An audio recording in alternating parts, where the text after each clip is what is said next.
Hey, what's up, everybody? You downloaded a brand new episode of Speaking Wrestling with Elvis Arroyo. This is episode 18, and I want to give a big thank you to everybody that's been listening to the previous episode. Thank you so much. And if this is your first time, well, on this episode, we're going to be talking about NXT moving over to USA, going to be talking about Raw and SmackDown Live, King of the Ring talk, what to watch, and the performers and floppers of the week segment, so stick around for that. But before we get started, I want to remind you guys to head on over to our YouTube page where you can subscribe and get all these podcasts for free once they are uploaded every Friday. And you can also listen to this podcast on Spotify, Stitcher, Apple Podcasts, Google Podcasts, wherever you listen to your podcasts.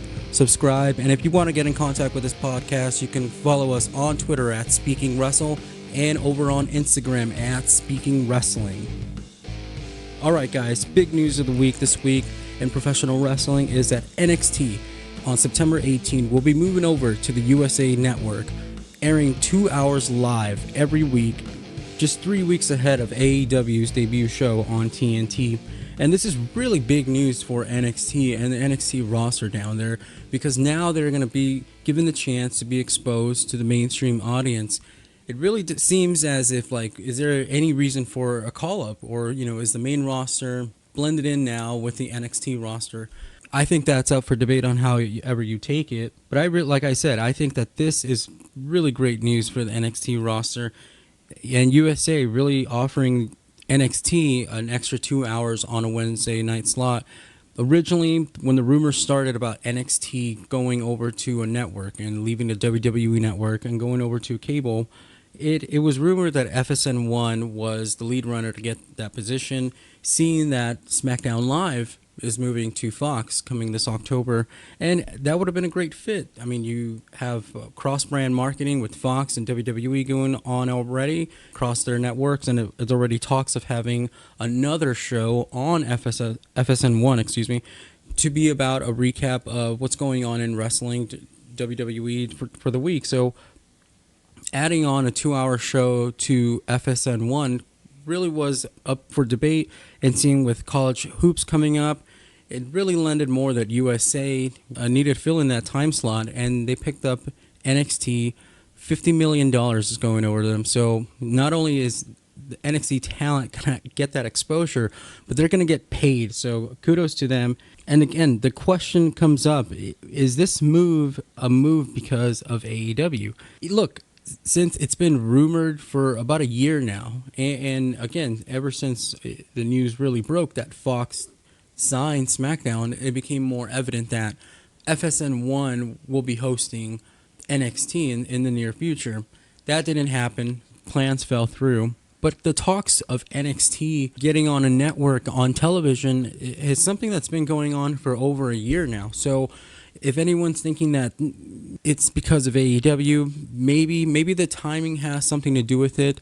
But again, this is something that's been in the works for about a year now. So I don't believe that AEW has anything to do with the sudden move of NXT on USA Network.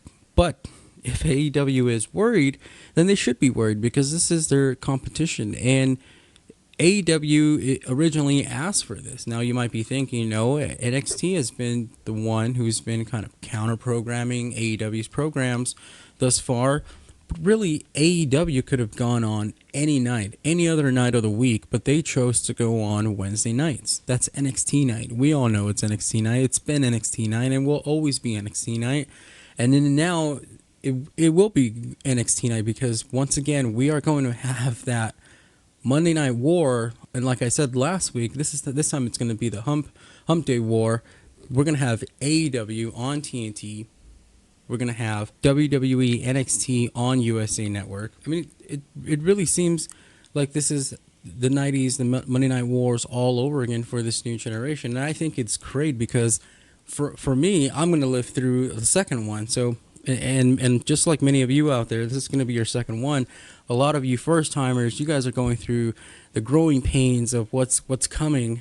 But it's so different this time, because you have a company that's backed like by the cons, and the talent that's been, you know, assembled from all around the independents and New Japan, and you got top talent like Kenny Omega, you got the Young Bucks and Cody there, and you got Moxley. They're countering a whole set of guys like the NXT roster, which is an semblance of Undisputed Era. You have Velveteen Dream, Pete Dunne, Street Profits, and don't forget Shayna Baszler and Matt Riddle. I mean, this is going to be one of the most interesting times in professional wrestling. I can't wait for it. Monday Night Raw was live this week from St. Paul, Minnesota, and in the main event, we saw the brand new tag team champions, the Universal Champion Seth Rollins and his tag team partner Braun Strowman defeating the OC Gallows and Anderson. And this was a really good match, but just the timing again for them to be winning tag team championships. I mean, right away, it gets people thinking this is just like Cena and Michaels, and we've seen this before, and this is Vince's way of protecting two baby faces. If that's the case, then I'm okay with it, but I mean, look, we've seen this before. Again, they're saving Braun from turning heel, which we talked about last week. It's not the right time. He's got the fans behind him. He's been showing class and respect to Seth Rollins rather than turning on him. I think adding the tag team titles is just going to add some friction. I expect them to lose it next week. They'll drop the titles on a rematch. AJ will, this time he'll get involved and make sure that Gallows and Anderson walk out tag team champions once again. I think the friction is just going to be about, mistake. It's not going to be about a personal vendetta.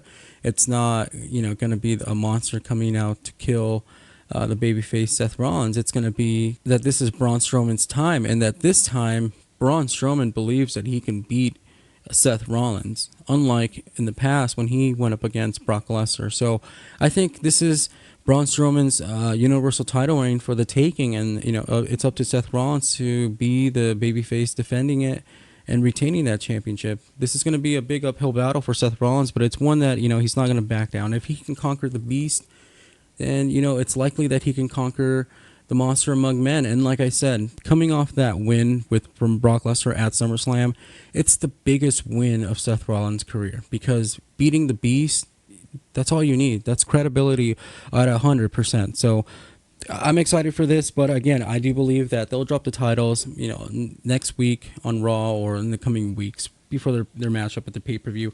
I don't think, or hey, we'll see it at the pay-per-view, and again, that'll be a more friction. But I just don't want to see Seth Rollins come out twice. You got to save that pop for your champions. You got to save that pop for a champion. Don't waste it. Having your champion come out multiple times. And another thing that they really got to save is it's bringing up this Jim the Anvil Neidhart and Natty and their storyline. And I would have thought with Natty having this injury that she's been kayfabing on television, that she would step aside and go away for a few weeks and recover. But here they had her this week getting beat down by the returning Sasha Banks once again, 2 weeks in a row. I mean, just Poor Natty. I don't understand why WWE does her wrong and her father so wrong. I mean, can we just let the man rest? I'm serious. I mean, every time they bring up Jim, I'm always thinking like, come on. Let the man rest. I mean, credit to Jim the Anvil Neidhart. I mean, that dude was a wrecking ball back in the day. Let him rest. Drop that angle. We really got to drop that angle. But here we go. Again, Sasha Banks. Look, she put down another beating on Natty. But earlier in the night, she had a face-to-face interview with Michael Cole. And I hate when they do these. And, it was supposed to be Sasha and Jerry King Lawler in a King's Court. But again, Bray Wyatt came out, attacked her, the King Lawler. So that didn't go as well as planned. And we had Sasha with Michael Cole, and this interview, like I said, I don't like when they do these, because it's just so fabricated, and it's just line for line, feed me and catch with the lines here. But again, we're pushing this narrative that Sasha Banks is back and that she's got this brand new attitude, and it's the hair. I mean, she literally says it. It's the hair. Come on, please don't let it be all about your hair. But, I like this because, once again, like I said last week, a heel Sasha Banks is a good Sasha Banks, if that makes any sense. Like the pairing of Randy Orton and The Revival. That makes a whole lot of sense. And coming out of this Monday Night Raw, I really like that. That really left an impression on me. The Revival and Randy Orton, it's a perfect fit. I mean, The Revival are these throwback tag teams. And if you can get any more throwback right now in professional wrestling, it's a guy like Randy Orton. I mean, this guy is naturally smooth in the ring. He's got it in his genes, in his DNA, to be one of the greatest of all time. I like this pairing a lot. And I think Randy Orton right now, he's going up against Kofi Kingston in the New Day. It's a 3-man trio. And Randy came up short SummerSlam. Not to be outnumbered, Randy Orton recruits the Cavalry in the Revival. And I like this a lot. They did an amazing, a combination of a Shatter Machine and an RKO. Just picture perfect. Go back and watch it. That's a good highlight. And another big highlight coming out of Monday Night Raw was Rey, what looked to be announcing his retirement. And last week I said I would really love to see a Rey Mysterio heel turn, because so many guys that are baby faces right now can benefit from that and have great matches with a guy like Rey Mysterio right now in his last stages of his career. But Rey Mysterio was very emotional in his backstage interview and was about to make the big announcement that he's going to unmask and make that retirement. And out comes his son Dominic, just crashes the party for Rey. I mean, we were about to celebrate Rey Mysterio's career. It was going to be Rey Mysterio night, and Dominic had to ruin it. But no, Dominic comes in and says that you can't retire, that you promised me that I'm going to have my first match in the ring with you. Rey said he's going to keep to that promise, and it looks like Rey's not retiring. So, look, speculation of where this can go. Look, I really hope it goes well for Rey, because they haven't done shit with him since he's been back. And this man is a first ballot Hall of Famer, a legend. He's a living legend right now in that company. This is a niche storyline. So, again, this can go really good or really bad, because when you're caught in one of these niche storylines, that it's just one part of the show that doesn't pertain to the rest of the show and you could easily forget about it or tune off to it. This is one of those. We're kind of doing a similar storyline because we're getting Dominic involved, just like we got Dominic involved about, 14 years ago in 2005 with the Eddie storyline and Rey. But this one's different because Dominic, he's been known that he's been doing some training to get into the wrestling business, and he's been now on WWE television. He's going to be involved in the storyline with his dad, and he's putting it out there that he wants, to get in the ring with Rey before Rey retires. This is very interesting. I don't know where it's going, but again, I just hope that this is well for Rey. Moving on to SmackDown Live. SmackDown Live was live for this week from Sioux Falls, South Dakota. And coming into the SmackDown Live episode, we saw Rowan and Daniel Bryan bringing this man covered in a hood into this custodian room. I mean, it was just an empty room. Sat him down on a chair and wait until Daniel Bryan would decide when he's going to reveal who this person is under that hood. And all you can think about is who that is. And looking by the figure, it's got to be someone close to Rowan's height. Got to be close to his width, his stance. And, first look, I was just thinking it's got to be Luke Harper. I mean, come on, they haven't done anything with him. They got to get him into something. So, and that'd be great, because if they get him back, put a tag team, and then have, Bryan some way, because Bryan was in the Wyatt family back in 2013, those few short weeks that made no sense, that Daniel Bryan got tricked into joining the Wyatt family, and now back in 2019, here we are, and he's pulling some of this, cult leader magic, just the same way Bray was doing it. Now Bryan's doing it, and Bryan's doing an amazing job. I mean, at this point, you can't even tell this is Daniel Bryan or Daniel Day-Lewis. So it just gets you thinking the whole night. But before we get into that, Daniel Bryan was in action. He's in action against Buddy Murphy. I mean, the highlight of last week's SmackDown Live, Buddy Murphy going into another match against, my favorite. These are two of my favorites coming into this. So I was really excited for this. Daniel Bryan and Buddy Murphy, perfect pairing. You're talking about passing of the torch in that segment with Charlotte and Bayley, and when she talked about Trish Stratus, that she didn't pass the torch, she took the torch. This is one of those matches that we could be seeing that in a future rivalry down the road, or Bryan's last match. You can have it with Buddy Murphy, because indications of a great match with these two was shown on their first match right here. And Buddy Murphy picks up the win right here on Daniel Bryan. This opportunity to shine with a Hall of Famer like Daniel Bryan and picking up a win and taking care of Daniel Bryan in this match. This was a very, very great match for these two to have for their first time. I really enjoyed this. And since we're speaking about Daniel Bryan, let's go on over to the end of the show. This was the closing of the show, the big reveal that Daniel Bryan had. Who is under that hood? Pulls off the hood, and it's a man that resembles Rowan. It's not Luke Harper. It looks like somebody that looks like Rowan, his doppelganger. Like if his doppelganger traveled through the fourth dimension and showed up on SmackDown Live. But it's not Luke Harper. This was very, very strange. I mean, this kind of cliffhanger, leaves you a little bit flattened, but you're gonna want to know more. Conspiracies are out. Who is this guy? Do we know who he is? Is he under some makeup? Did they change his style? Who is this man that looks just like Rowan? Tune in and find out next week. Gosh, these cliffhangers, man. Daniel Bryan's got more cliffhangers than Sylvester Stallone. But oddly enough, if that finish to SmackDown Live wasn't strange, then the pairing of Sami Zayn and Nakamura, tell me it cannot get any stranger than that. These two have seemed to join an alliance together, and I really like this. Sami Zayn was a guest on Miz TV this week on SmackDown Live, and I also like, if we see down the road, Sami Zayn and Miz. I really like the back and forth banter between these two guys. I mean, these two guys are great on the mic. Come on. And with Nakamura in the picture now, it brings in the Intercontinental Championship, so maybe a three-way. I'm not really sure how much I trust Nakamura if he's really into the pairing of Sami Zayn. It could be just Nakamura using a guy like Sami Zayn. Sami Zayn hasn't been on a roll lately, and he might be using Nakamura to get back on a roll or maybe get an Intercontinental Championship title out of it.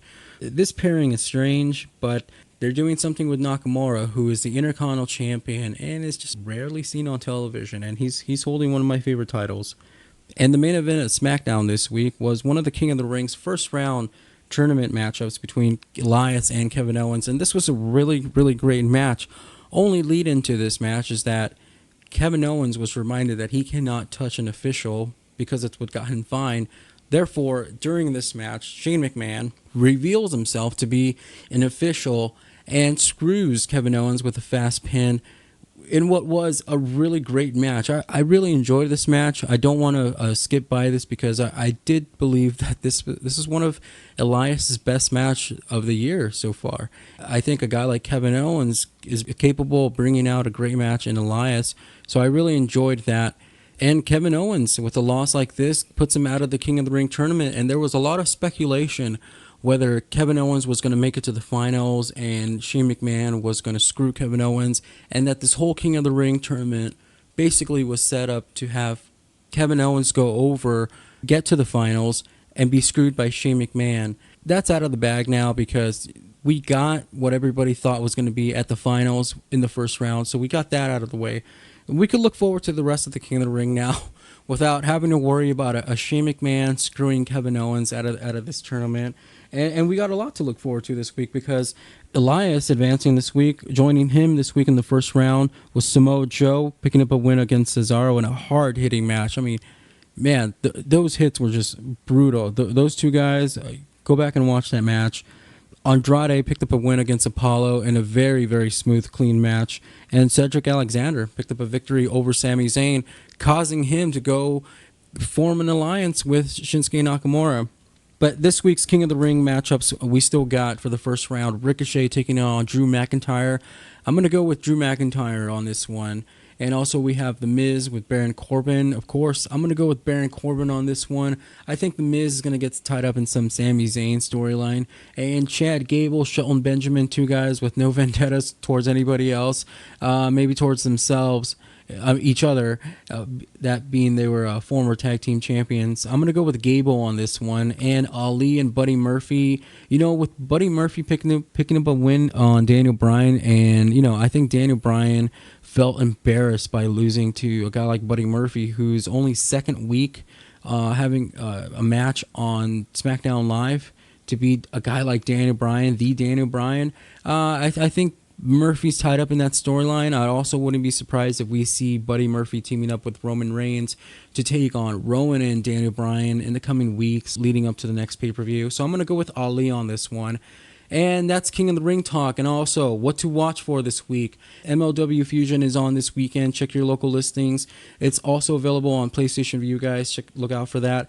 It's on at 6 p.m.